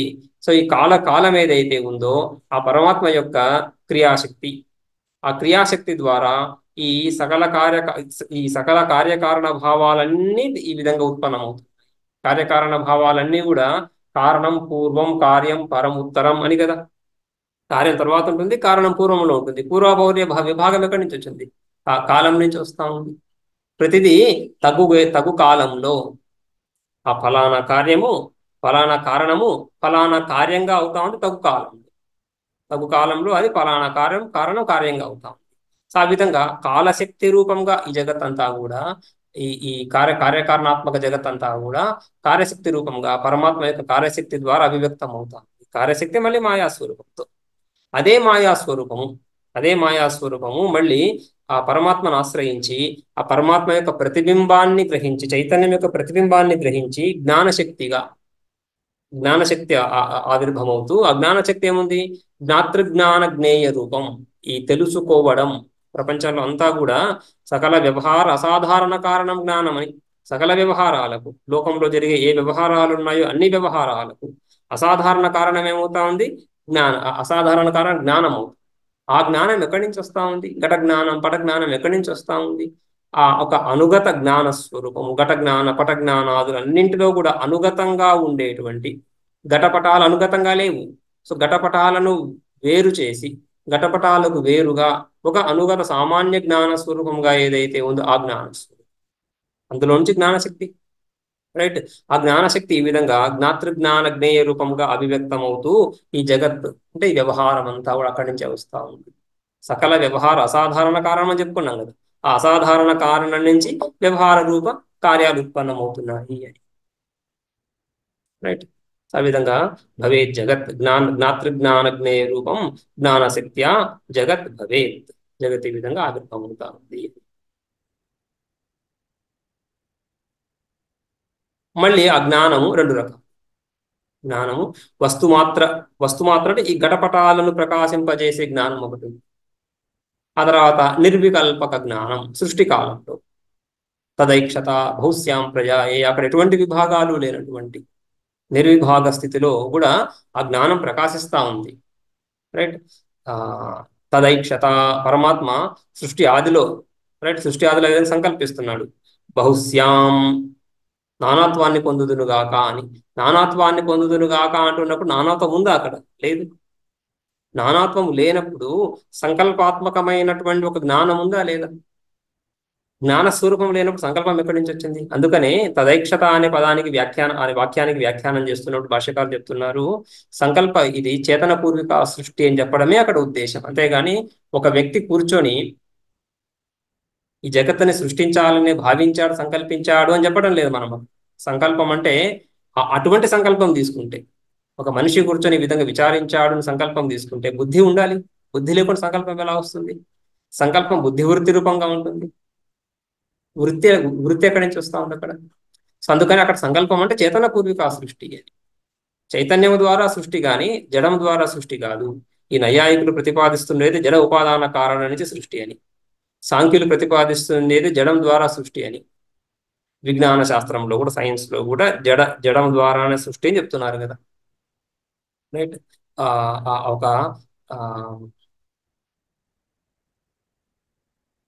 సింగులారిటీ ఏదైతే అంటున్నారు, అది జడమా చేతనం? సింగులారిటీ చేతన అని చెప్పడం లేదు కదా. జడం నుంచి సృష్టి. ఆ తర్వాత మళ్ళీ మధ్యలో ఎక్కడో కాన్షియస్నెస్ అనేది, చేతన అనేది మ్యాటర్ నుంచి పుడుతుంది అని చెప్తున్నారు కదా. ఆ అంశంలో ఇది శృతికి విరోధమే. రైట్. ఇక్కడ చేతన పూర్విక సృష్టి, చైతన్యం ద్వారా సృష్టి. అయితే చైతన్యం ద్వారా సృష్టి అంటున్నప్పుడు ఈ క్రియేషనిజం, ఎవల్యూషనిజం అని ఉంటుంది. క్రియేటివ్,